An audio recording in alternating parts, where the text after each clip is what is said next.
nuclear waste simply tossed into the water. This was the face of waste disposal for decades. Greenpeace activists tried to prevent this, in vain.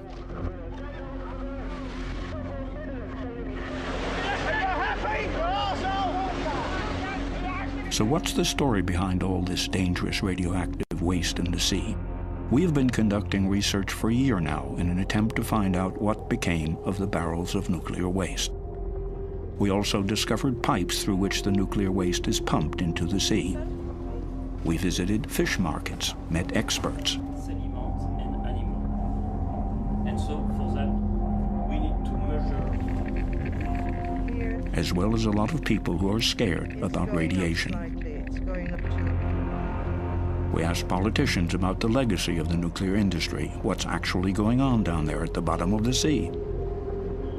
And because the answers turned out to be unsatisfactory, we went looking for the barrels of nuclear waste ourselves.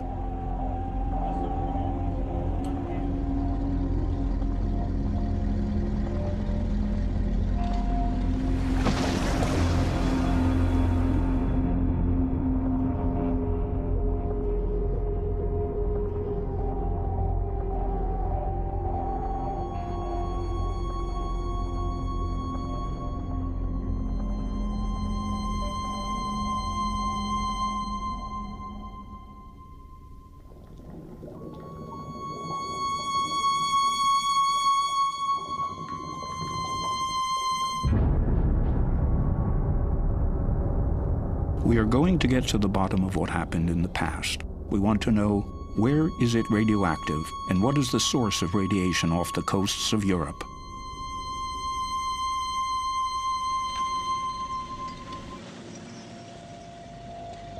Anything radioactive was dumped in those steel barrels.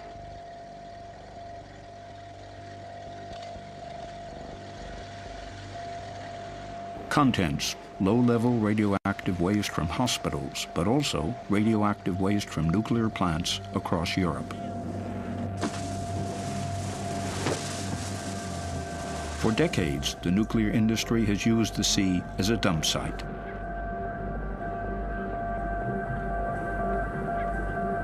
May 1967. In the port of Emden, Lower Saxony, nuclear waste from Germany, Britain, and France will be loaded onto the British cargo ship Topaz. The barrels are to be dumped in at least 4,000 meters of water. The nuclear waste was supposed to be diluted by the water. This is considered to be an absolute certainty. The British crew of the Topaz dumps the radioactive load into the sea. More than 100,000 tons of nuclear waste disappear into the North Atlantic, the Irish Sea, but also into the shallow waters of the English Channel.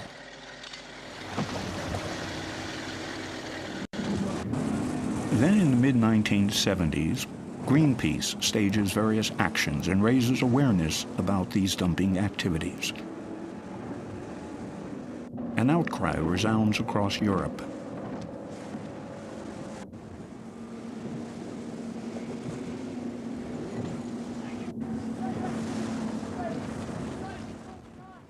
"32 years after the boat operations in the Atlantic, we meet two of the activists from that time at the Greenpeace offices in Hamburg. Harold Zindler and Roland Hipp haven't seen one another for a long time. Both fought with great conviction and commitment against the dumping.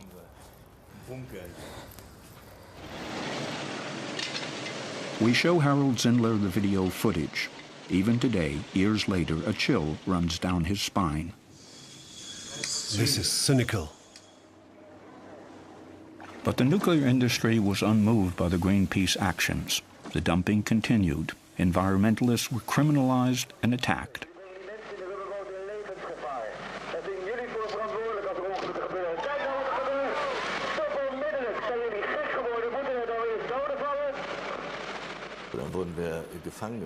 Then we were taken captive on the ship and were locked up in the bow. The dumping continued and we could hear it, and what we had just witnessed actually happened. A dinghy was hit again, and at that point the action was called off. It was far too dangerous and people could have been injured or even killed.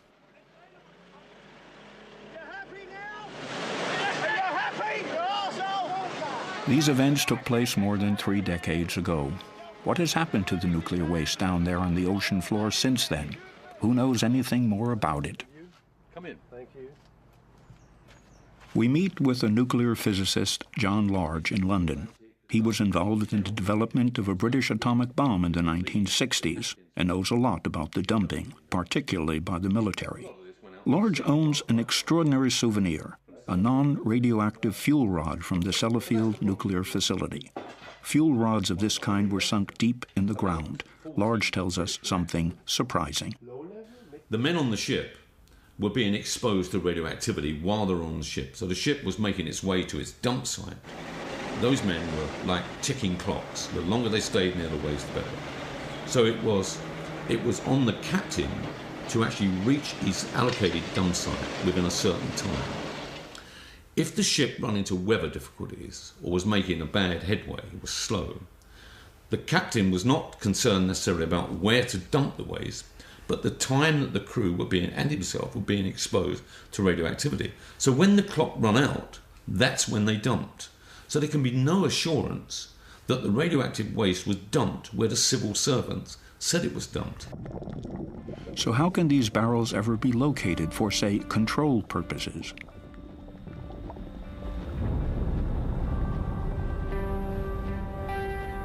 A look at official British dumping inventories raises even more doubt about the accuracy of the information. Entries relating to coordinates or ocean depths are often marked "not known." It gets worse. Even when it comes to information regarding radioactivity, we repeatedly read "not known, not known, not known." This is according to an inventory of dumpings in the Irish Sea. Who could possibly know where the barrels are located? Perhaps the UK Health Protection Agency, HPA, might be able to help, as it is responsible for radioactive waste.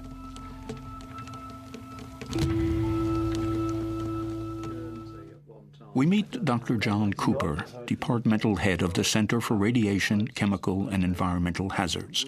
He knows all about the problem of dumped nuclear waste barrels. Can it really be that the dumping inventories are incorrect?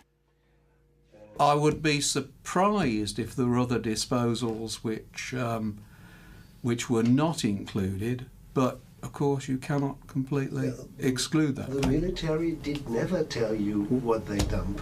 So what do you do with this fact? Well, I think at some point you have to rely on the information you've got.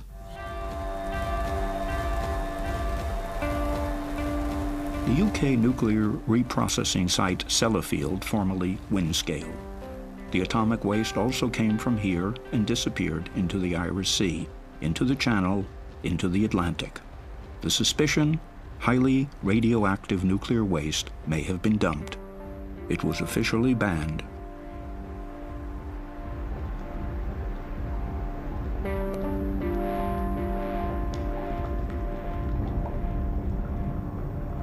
If you look at the inventories, the analysis of materials that have been recovered from the seabed that have only come from dumping, not atmospheric testing, from dumping, there's no doubt in my mind that high-level waste has been physically dumped at sea. That would mean that the inventories are incorrect in this particular. How could such errors occur? Are they actually errors at all, or was it intentional?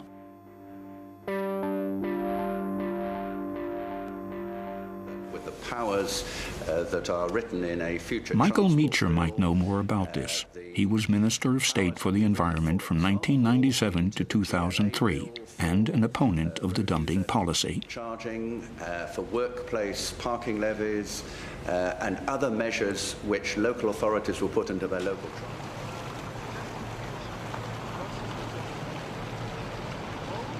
Today, the former senior minister in Tony Blair's cabinet is an ordinary backbencher.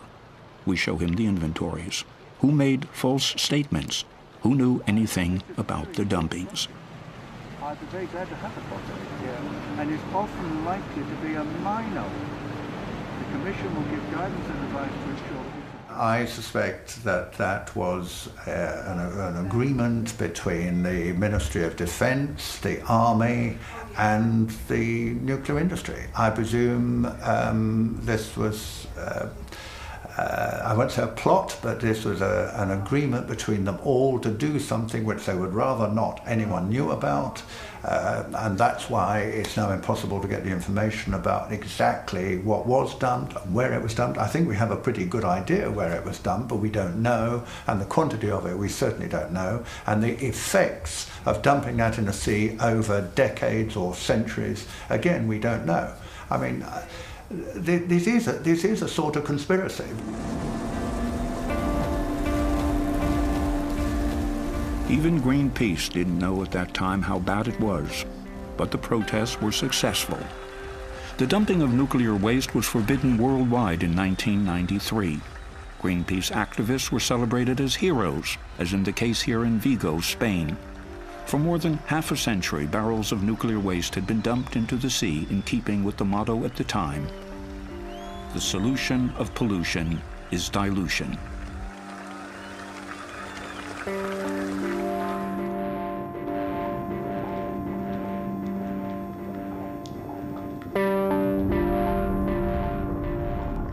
The fundamental underlying problem was that they assumed that if you dilute the radioactivity with tons and tons of water, it's safe to discharge.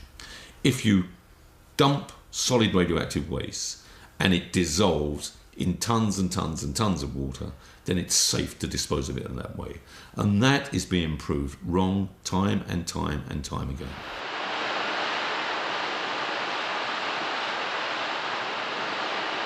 The first evidence that dangerous, highly toxic waste, which has accumulated over the years, simply doesn't disappear through dilution, was gathered by experts after an exploratory trip in the mid-1980s. Germany sent the research vessel Walter Herwig to the Atlantic dump sites. The disposal points were examined. In so doing, the scientists inadvertently salvaged 9 barrels. The researchers found plutonium in the water, in the seabed, and in the fish.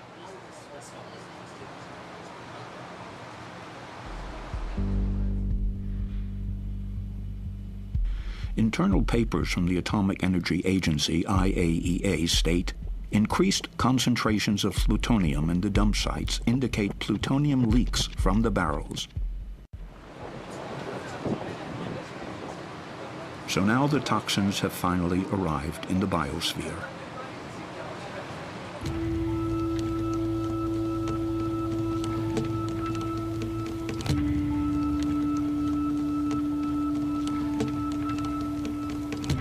Monaco, seat of the IAEA's marine laboratories. Biologists here are researching the dangers of nuclear waste in the sea. This is the head of the laboratory, Dr. Hartmut Nies.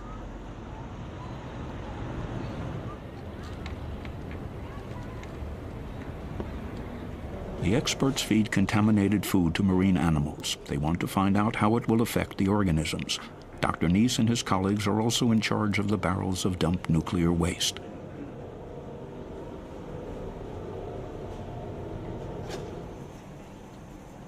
The key question is, what happened to the barrels? Are there still any undamaged barrels down there after all these years? Or are they all corroded?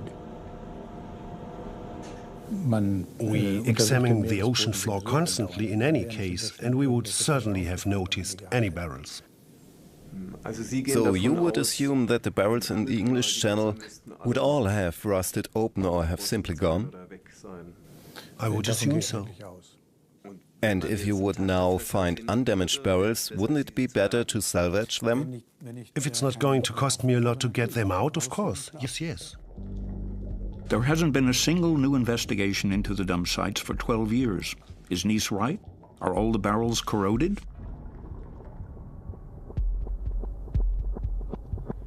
We decide to have a look for ourselves. Herd Deep, an underwater channel in the channel close to the Channel Islands, is the only dump site within range of our resources and capabilities.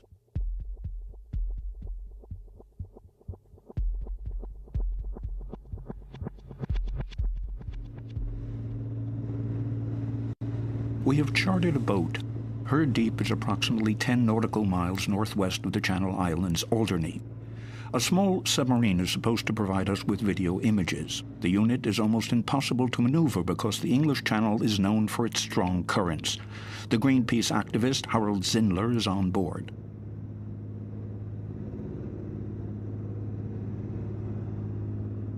If I had the resources, I would fetch up a barrel immediately and dump it on the doorstep of those responsible. It is irresponsible. More than 28,000 barrels of nuclear waste have been dumped there. It's unbelievable. Her Deep's special attribute: thousands of barrels of nuclear waste are not stored at a depth of 5,000 meters, but are sitting there in a mere 100 meters of water. Tension mounts. According to the inventories, there are munitions from the war down there, as well as nuclear waste.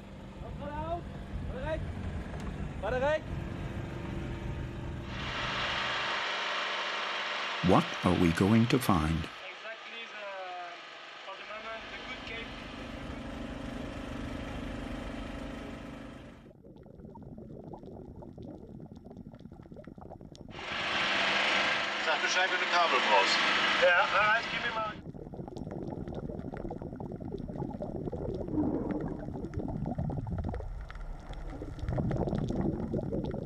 We filmed a nuclear waste barrel on the first dive, undamaged. So there are sealed barrels still down there which could be salvaged. Of course, we are not permitted to salvage the barrel.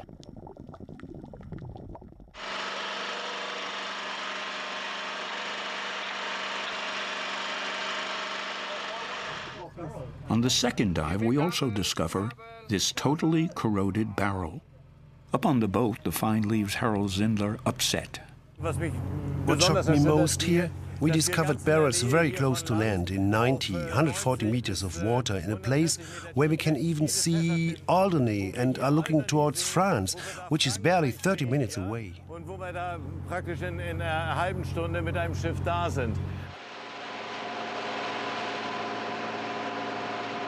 We return to Alderney.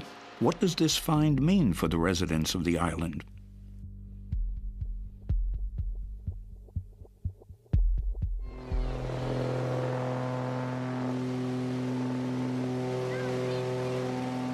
Professor Chris Busby approaching Alderney. The physicist was here decades ago. A doctor had asked him to come. There was an unusually high incidence of cancers on the island. Busby has been actively campaigning against the dangers of nuclear radiation for years now. He is regarded as something of an enfant terrible, stubborn and awkward. Rather than to listen to his pointed opinions, he is the sort of person whom the authorities prefer to stigmatize.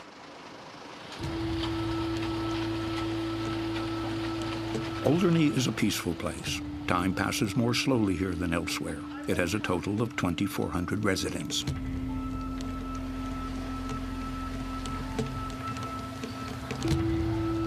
The island is also a refuge for well-to-do British pensioners. But the place may not be as idyllic as it at first seems.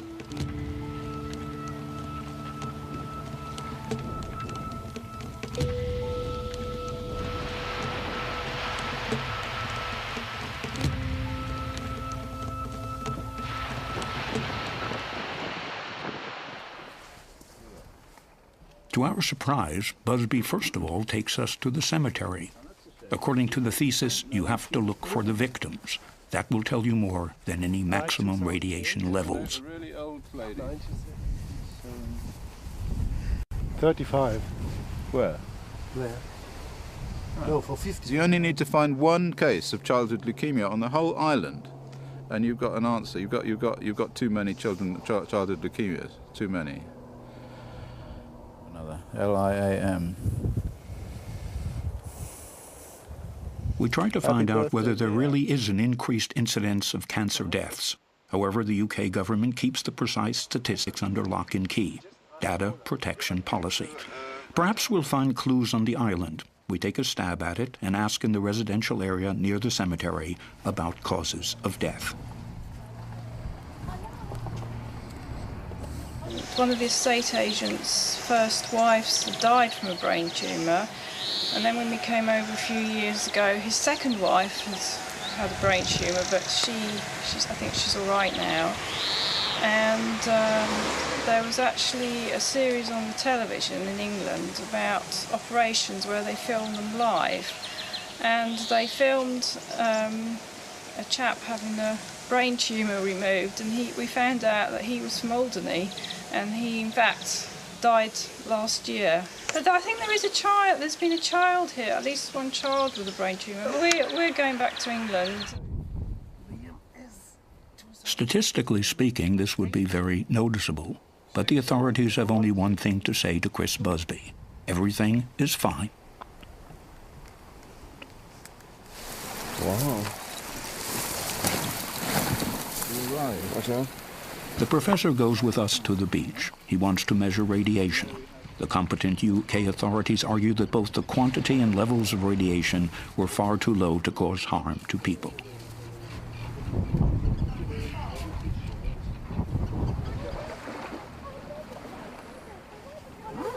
What we have learned since the 1980s is that material that goes into the sea comes back to land.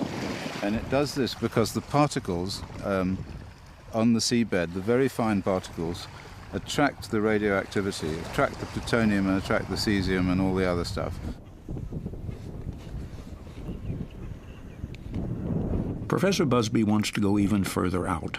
Dusk begins to fall and the tide starts to come in. Busby criticizes the authorities because they didn't do any of their own measurements, but simply guesstimated the levels of radioactivity out there in Herd Deep.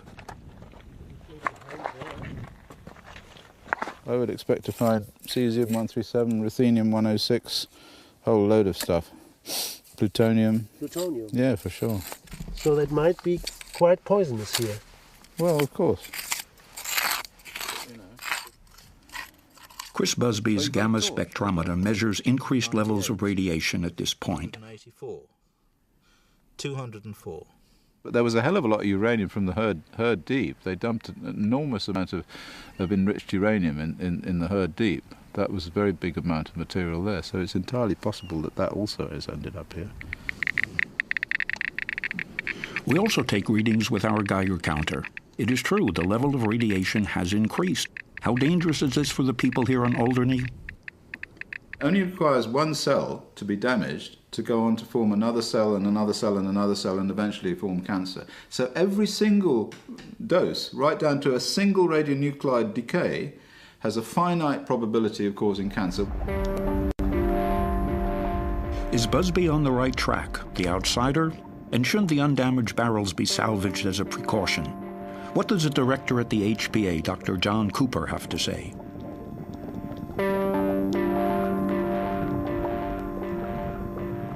I don't think there was a great risk, a significant risk from the disposals at Herd Deep. Even if it is only 100 meter? Yeah, it's probably something you wouldn't do these days. I think the best way of approaching this is to leave the material where it is. We chase up the Atomic Energy Agency, competent in these matters. How does the agency evaluate the dangers of these dumped barrels? We have seen that the sea's capacity for dilution is so vast. We have seen in the discharges from Sellafield and La Hague, which have drifted with the currents over many years, that if this water were not seawater, then it would be suitable as drinking water. However, there are differing opinions about this. Professor Klaus Gruppen has published textbooks on radiation protection. So, what about dilution in seawater to levels that would meet the standards required of drinking water? And is everything really hunky-dory? If the amount in which it is diluted is infinitely vast, if I discharge it into outer space, then it might be well diluted. But the Earth is a very small celestial body, and the concentration is constantly growing.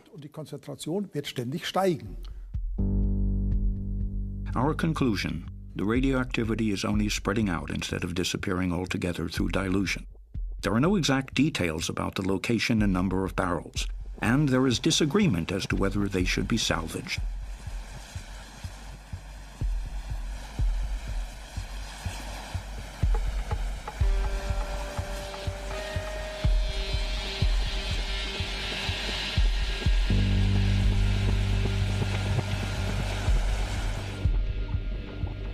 The dumping of nuclear waste in the sea was banned worldwide in 1993, yet the nuclear industry has come up with other ways.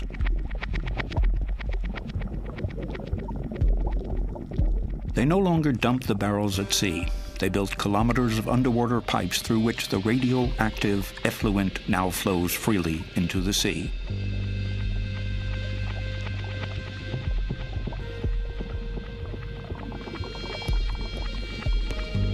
One of these pipes is situated in Normandy. It comes from the French reprocessing plant at La Hague. Greenpeace protested here too, underwater.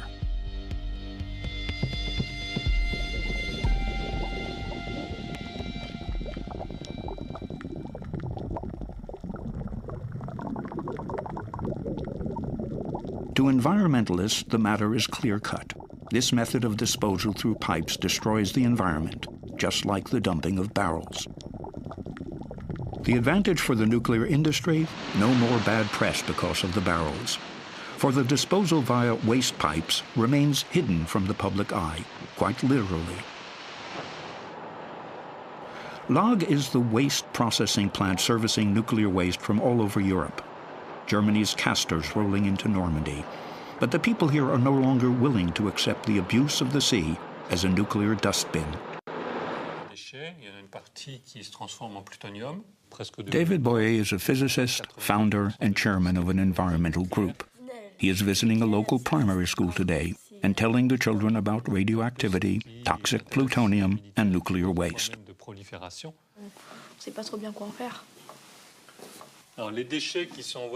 David Boyer asks us to come with him to the fish market.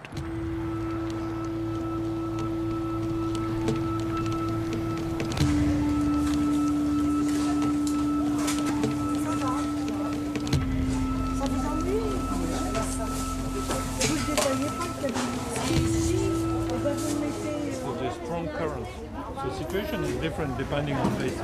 The physicists criticize the assessment criteria relating the health of marine organisms. According to him, Fukushima has changed things. We need to rethink. One can no longer say clean water equals clean fish equals healthy fish.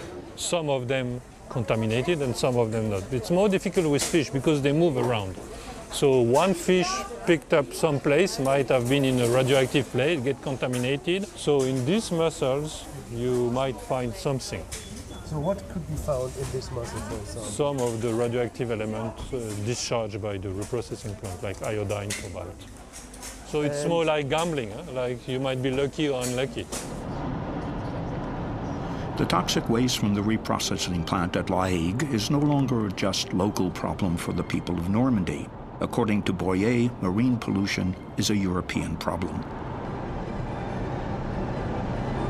If you balance the benefit against the detriment, this benefit is almost zero, except for the local economy. But as a global point of view, it's zero.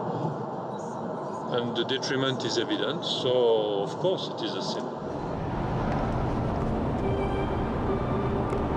Boyer travels with us to Ostend, Belgium, 400 kilometers from La Hague. He will show us how far the radioactive toxins have already spread, for their origin has been precisely measured. He meets up with a Belgian activist. He gathers seaweed. The environmental activists distrust the measurements made by the operators.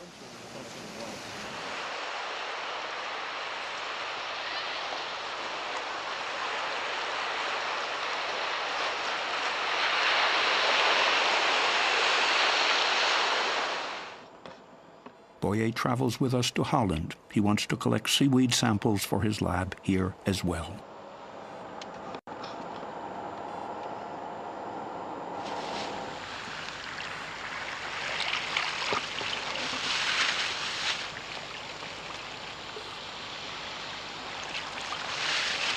I have the iodine, the seaweeds from Germany there. We collect, this was sent to Accra by a German friend of us who was worrying, is there iodine contamination from La Hague up to Germany? And the answer is yes. We find iodine in the seaweed up to Germany.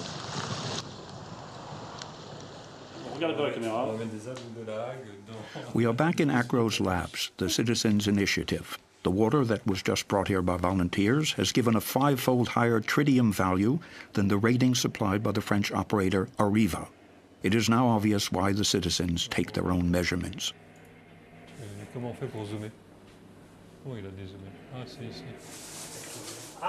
David Boyer has brought some marine animals from the market. Pierre Babet, a molecular biologist, tells us what happened to the animals.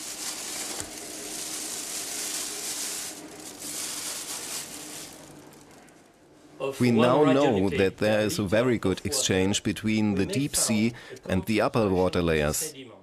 The radioactive toxins accumulate in the food chain. This little worm here, for example, can contain 2,000 to 3,000 times more radioactivity than its environment. It is then eaten by the next biggest creature and so on. At the end of the food chain, we discovered damage to the reproductive cells of crabs. And this damage, these genetic defects, are inherited from one generation to the next. And the effects and the mechanism of human cells and animal cells are the same? Yes, yes. I don't know, a cell in human or in animal, it's the same.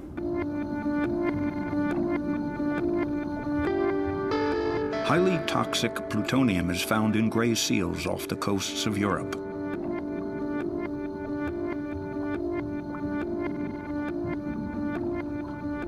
Radioactive cesium has been found in porpoises.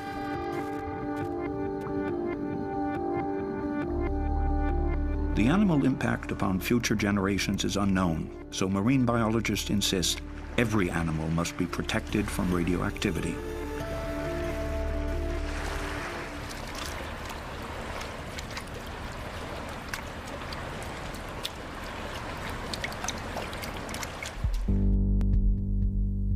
But how dangerous is the nuclear waste in the sea for us humans?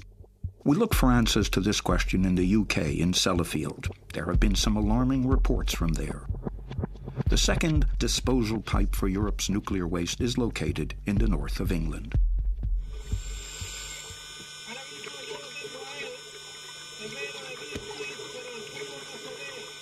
As in France, it was Greenpeace environmental activists who drew attention to the pipe. That was in 1997. Also present, the then 35-year-old Sean Burney. And the electricity.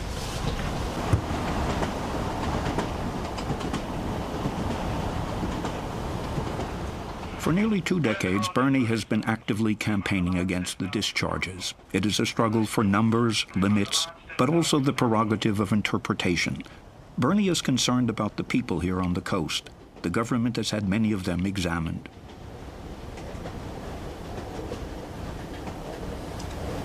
You see here, along this coast, there are people living on this beach. You can see these small houses. And they are what's considered one of the critical groups because they live right on the beach. They're exposed every day to the sea and therefore to radiation coming in from the sea. So their houses are full of plutonium dust. Their bodies will be more radioactive. They'll have plutonium in their teeth. The closer you are to Sellafield in the UK, the more plutonium you have in your teeth. The pipe from Sellafield is clearly visible only from the air. But how could the disposal contractor bypass the ban on discharges? Nuclear waste is still being dumped in the sea. The operators argue this is land-based disposal and therefore legal. It has been approved by the authorities. Is there a scientific, logical reason why barrels are prohibited and discharges are allowed? I think it is more a philosophical question. This is not a philosophical question for him. Wolfgang Renneberg was Director for Nuclear Safety at the German Federal Ministry of the Environment and is an expert in the disposal of radioactive waste. No, there's no logical reason for it. Ultimately, there are only economic reasons. The question is, how expensive would it be to install appropriate filtration systems, for example, that would ensure that a discharge of this kind is close to zero? Perhaps this plant would prove to be uneconomical. That's what's behind it. There's no evidence of a physical reason or any other reasons for that matter. Every day, more radioactive swill flows into the Irish Sea. Nuclear waste from Sellafield can now be found on the Norwegian coast.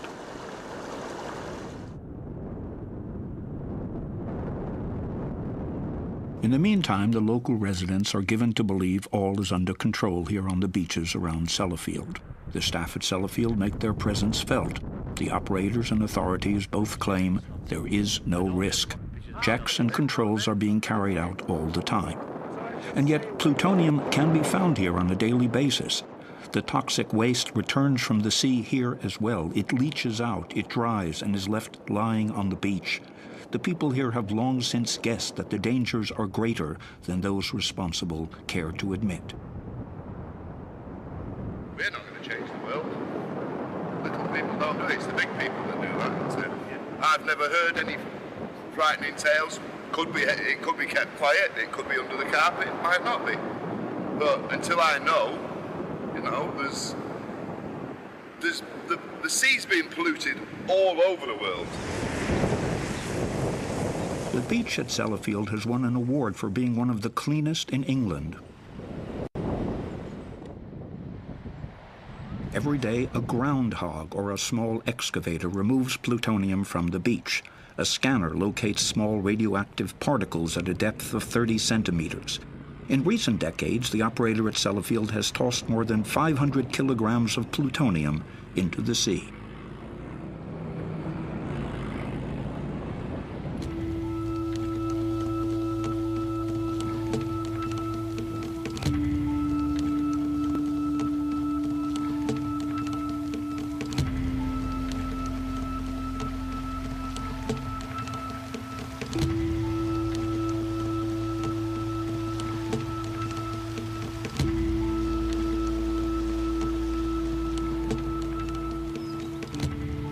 A woman from the Netherlands, Janine Alice Smith, lived inland from Sellafield for many decades. She is positive that the British authorities are playing down the problem of radioactivity. And she is also convinced that years ago, plutonium from Sellafield caused her young son's illness, leukemia. So the reason I became... We used to go to the beach, and we used to spend lots of time on the beach. And like all babies, he picked up sand, he put it over his head, he put it in his mouth. At the age of 12, he got leukemia. And I then realized that he was not the only one. There were more children in the area. Donald, he did okay. He was diagnosed as a little child, but at the age of 19, he was afraid that it would come back. And Gemma, she died at the age of 7. She had to have a bone marrow transplant, but she died of infection. Windscale, the biggest commercial nuclear reprocessing works in the world. As early as the 1980s, regional television had already reported of the increased incidence of leukemia in children. For journalists, it was obvious that the operator and even the health authorities were in denial about the true extent of the danger. As many as 3 pupils at the same primary school in Seascale developed leukemia. Despite Yorkshire Television's intense coverage of the issue, the discharges continued. In the world. The radioactivity here can be measured quite simply with a Geiger counter. It's in the mud and it's on the beach. Scientist Dr. Philip Day is measuring this radioactive pollution. We tried to find out if there was any truth in these reports. It is strictly forbidden to film around the reprocessing plant at Sellafield, nor is it possible to take photographs on site, nor can we get near to the discharge pipe. It proves difficult to arrange an interview. As a last resort, we finally meet in the car park in front of the plant. What is the link between the radioactive waste and the leukemia cases? Obviously, the leukemia issue is a difficult one. It's been investigated for years by the UK medical authorities, who are the right people to investigate that sort of issue. And their conclusions are that the leukemia excesses around Sellafield, in one particular locality, cannot be due to our operations. On the basis of that reasoning, the beach remains open in spite of the plutonium finds. It has been long since assumed within the scientific community that chronic poisoning, even low radiation doses, can trigger cancer. We drove 10 kilometers inland because it is also possible to find the toxic deposits here. The level of radiation has increased on this riverbank. Janine Alice Smith and Sean Burney show us. It's going up slightly. It's going up to about 30, so that is 3 times nearly what we found sort of lower on the road when we started. And this is a spot which is freely accessible to the public. A bridle path leads along the riverbank. Burney and Alice Smith are critical of the authorities. They believe that they are being deliberately imprecise about their work.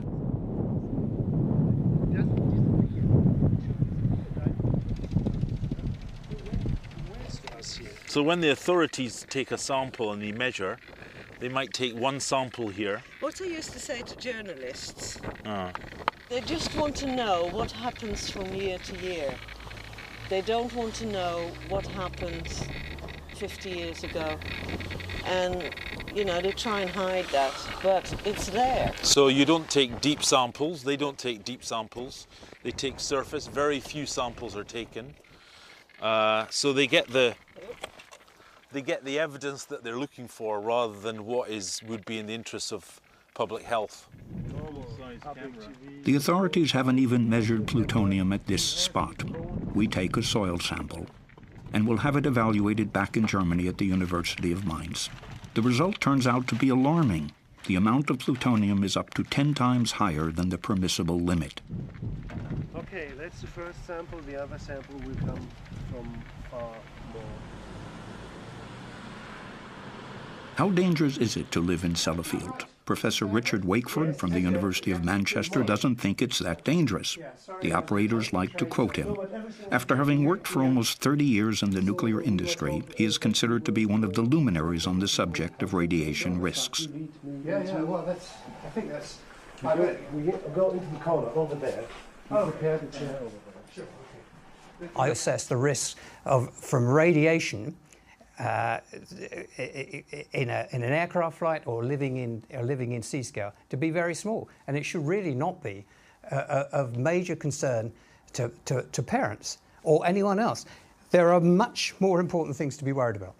There are 2 major ideas. Either childhood leukemia is a rare response to a common but as yet unidentified infection, or large-scale urban rural population mixing, there has been an increase of childhood leukemia. I mean, that's very compelling epidemiological evidence. Conclusion. Either a virus or population mixing around Sellafield is responsible for cancer, but not the highly toxic nuclear waste from the sea? I mean, there was... We are confused and ask a German expert, the physician Klaus Hoffmann, a member of the various German federal government's radiation protection committees.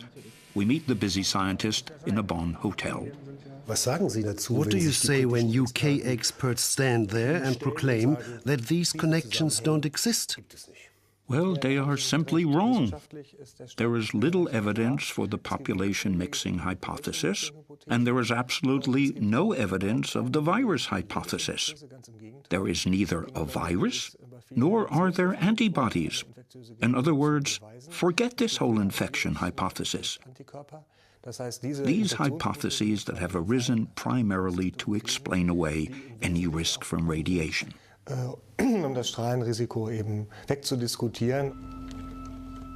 It is no longer possible to explain away radiological risks contained in internal IAEA documents.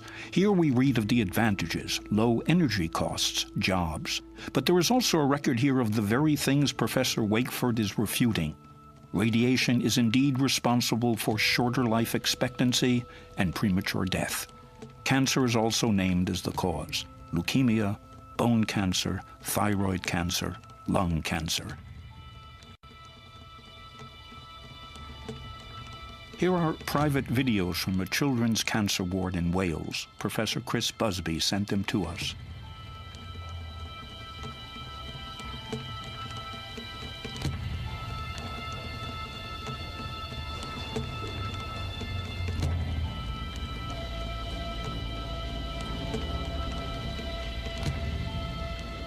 In recent decades, doctors have been registering a steady increase in childhood leukemia here.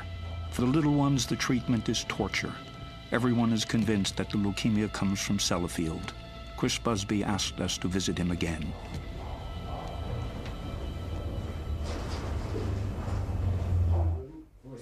Together with his colleague Richard Bramhall, Busby tells us an incredible story. The cancer statistics around Sellafield are 10 times higher than in the rest of the country. About 20 now, if they're alive. Or else you have to find somebody. They will do anything to cover up the truth. We were leaked that data, the database from the Wales Cancer Registry. Someone had a bad conscience. Eventually the Wales Cancer Registry people said, oh, well, we'll give you the data, but not down to the small areas, but down to like the county district areas, which is much bigger. But when the data came, and I put it on the computer, I found that it was the small area data. It wasn't the big. So whoever had done it, either by mistake or because they wanted to leak it, had given us the small area data. After the Cancer Registry had given us the data, they were sacked. That was it. I put a letter into the British... people were sacked? Yeah, all of them, yeah. Well, they closed the unit down. We don't know what happened. So this woman, Mary Cotter, who said, we will give you what you want, she was sacked. Recently, the House of Lords refused to publish current pediatric cancer numbers, data protection policy. And the nuclear industry, it strikes a balance between cancer rates and costs.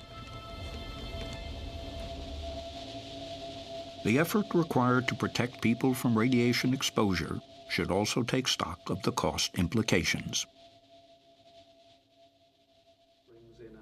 We want to find out from the UK health authorities, can it really be true? To reduce the doses any further might cost a disproportionate amount of money that could be actually spent elsewhere. So that's the sort of balancing you have to do. Is that supposed to mean that you are prepared to accept a number of cancer deaths? To keep the costs of discharging atomic waste into the sea as low as possible? You are doing that comparison. I'm reading that. And that's no different to what happens in many other areas of decision-making in society. Where do such cost-benefit considerations come from? In our research, we come across the influential ICRP, the International Commission on Radiation Protection. The group operates as an independent charity for the benefit of the public. A request for an interview with the director is refused. But we find a lecture on the internet by the former chairman, Roger Clark. Society's changed. If you went He elucidates the cost-benefit principle. Clark cites Epicurus's utility ethic. Some examples. The needs of the many outweigh the needs of the few, right? Everybody The needs of the many outweigh the needs of the few. Was a good thing. So you vaccinated everybody with immunization. Insiders tell us that the ICRP is the elongated arm of the nuclear industry. We also come across Professor Wakeford's name on the website, the expert from the University of Manchester. To our surprise, we also find Dr. John Cooper's name from Health Protection Agency. You are working for the Health Protection Agency. Yes. At the same time, you are in the main body of the ICRP. Yes. So you give yourself the independent scientific risk from one hand to the other. So in Germany, it would be a conflict of interest. A conflict of interest. Yes, that is a problem. The HPA is the ICRP. The ICRP is made up of government institutions, government representatives. So therefore, the HPA, the ICRP, is made up of government representatives. It's not the ICRP is not some great independent body. It's made up, people from the HPA attend meetings of the ICRP and set the standards. Truth is, I knew that Even former UK Environment Minister Meacher has to admit his impotence. I, as a minister, my civil servants were not very pleased about this, bringing in people like Chris Busby or other people who are independent scientists like John Large. I mean, they didn't want that kind of confrontation or discussion or debate. I mean, if we had that kind of open, honest exercise, one would feel a lot more confident. But government doesn't want to do this. They just want to go with the official standard view, which actually is the nuclear industry view. And at the coalface, for years now, Sean Burney and Janine Alice Smith have endured much frustration. No one talks openly. The environmental activist and the mother of a son with leukemia are fighting a quixotic fight. I think in a way it's quite a sad place. It used to be a really thriving holiday place. People used to come from all over with trains from all parts of Cumbria. Anger that decisions by governments over many decades have created this nuclear disaster on this coastline. And for most people here, they don't know about it, or if they do know about it, they don't want to know about it. It's out with their control. It's a decision made by government in London. Sellafield and La Hague show that the disposal of waste into the sea was, and still is, a mistake. However, hardly anyone is prepared to admit it officially, because then you would have to deal with tough questions. Who was lying? What can still be salvaged? And who is going to pay for it? From the northeast Atlantic dump sites all the way up to the coast of Norway, nuclear contamination from barrels and pipes is a problem which is deliberately being brushed under the carpet. This can only be resolved by sealing off the pipes and salvaging the undamaged barrels wherever possible.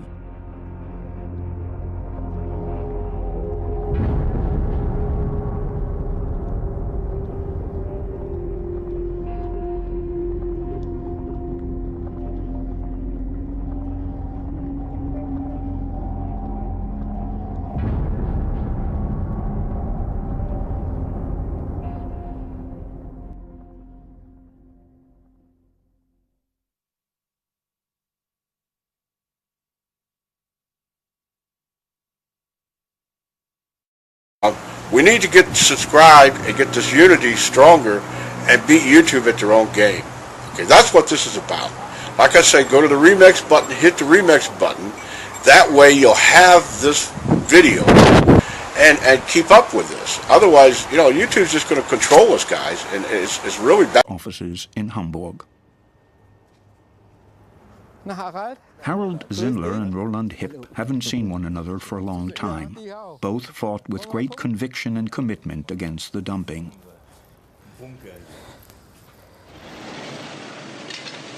We show Harold Zindler the video footage. Even today, years later, a chill runs down his spine. This is cynical. But the nuclear industry was unmoved by the Greenpeace actions. The dumping continued. Environmentalists were criminalized and attacked.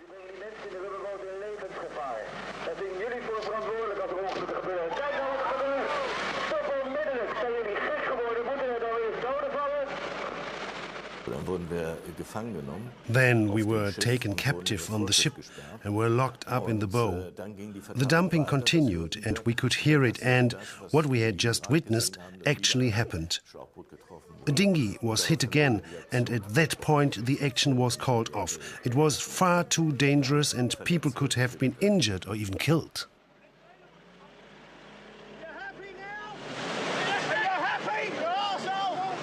These events took place more than 3 decades ago. What has happened to the nuclear waste down there on the ocean floor since then? Who knows anything more about it? Come in. Thank you. We meet with a nuclear physicist, John Large, in London. He was involved in the development of a British atomic bomb in the 1960s and knows a lot about the dumping, particularly by the military. Lodge owns an extraordinary souvenir, a non-radioactive fuel rod from the Sellafield nuclear facility. Fuel rods of this kind were sunk deep in the ground. Lodge tells us something surprising. The men on the ship... Is it radioactive, and what is the source of radiation off the coasts of Europe?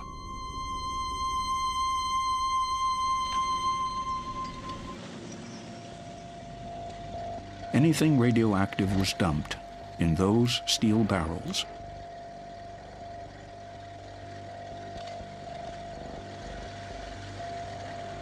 Contents: low-level radioactive waste from hospitals, but also radioactive waste from nuclear plants across Europe.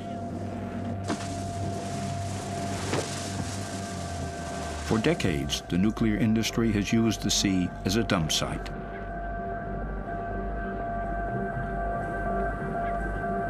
May 1967. In the port of Emden, Lower Saxony, nuclear waste from Germany, Britain, and France will be loaded onto the British cargo ship Topaz. The barrels are to be dumped in at least 4,000 meters of water. The nuclear waste was supposed to be diluted by the water. This is considered to be an absolute certainty. The British crew of the Topaz dumps the radioactive load into the sea. More than 100,000 tons of nuclear waste disappear into the North Atlantic, the Irish Sea, but also into the shallow waters of the English Channel.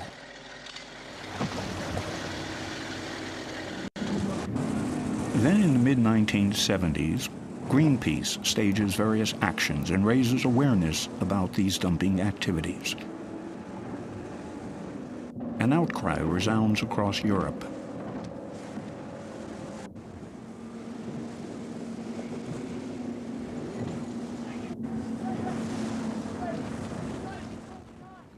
"32 years after the boat operations in the Atlantic, we meet two of the activists from that time at the Greenpeace." Were being exposed to radioactivity while they were on the ship. So the ship was making its way to its dump site. Those men were like ticking clocks. The longer they stayed near the waste, the better. So it was on the captain to actually reach his allocated dump site within a certain time. If the ship ran into weather difficulties or was making a bad headway, it was slow, the captain was not concerned necessarily about where to dump the waste, but the time that the crew were being, and himself, were being exposed to radioactivity. So when the clock ran out, that's when they dumped. So there can be no assurance that the radioactive waste was dumped where the civil servants said it was dumped. So how can these barrels ever be located for, say, control purposes?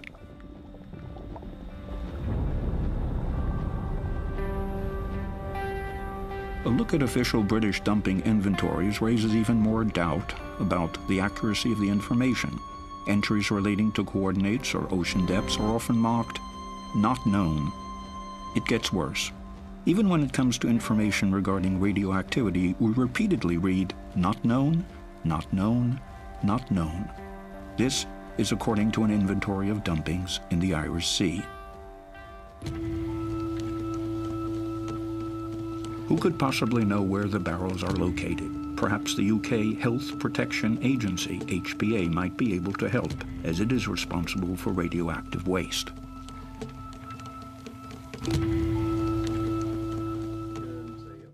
We meet Dr. Joan Konner, departmental head of the Center for Radiation, Chemical, and Environmental Hazards.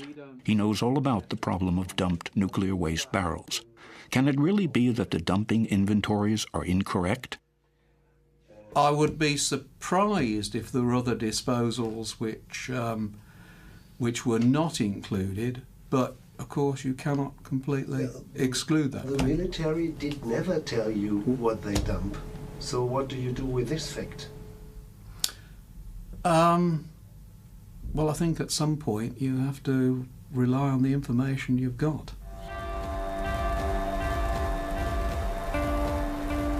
The UK nuclear reprocessing site Sellafield, formerly Windscale. The atomic waste also came from here and disappeared into the Irish Sea, into the Channel, into the Atlantic.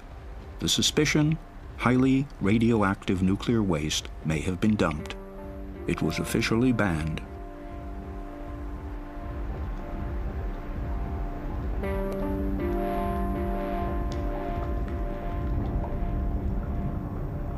If you look at the inventories, the analysis of materials that have been recovered from the seabed that have only come from dumping, not atmospheric testing, from dumping, there's no doubt in my mind that high-level waste has been physically dumped at sea.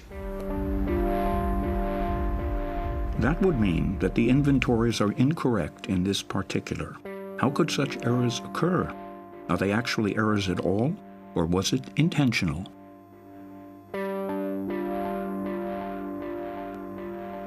With the powers that are written in a future... Michael Meacher might know more about this. He was Minister of State for the Environment from 1997 to 2003 and an opponent of the dumping policy. Charging for workplace parking levies and other measures which local authorities will put into their local charge.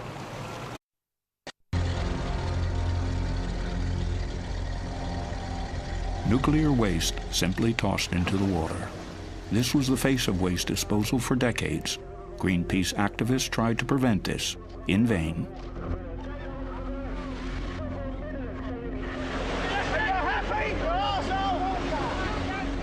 So what's the story behind all this dangerous radioactive waste in the sea? We have been conducting research for a year now in an attempt to find out what became of the barrels of nuclear waste.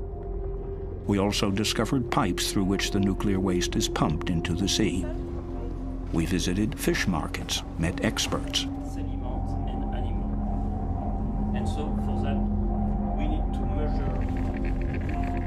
measure. As well as a lot of people who are scared about radiation. We asked politicians about the legacy of the nuclear industry, what's actually going on down there at the bottom of the sea. And because the answers turned out to be unsatisfactory, we went looking for the barrels of nuclear waste ourselves.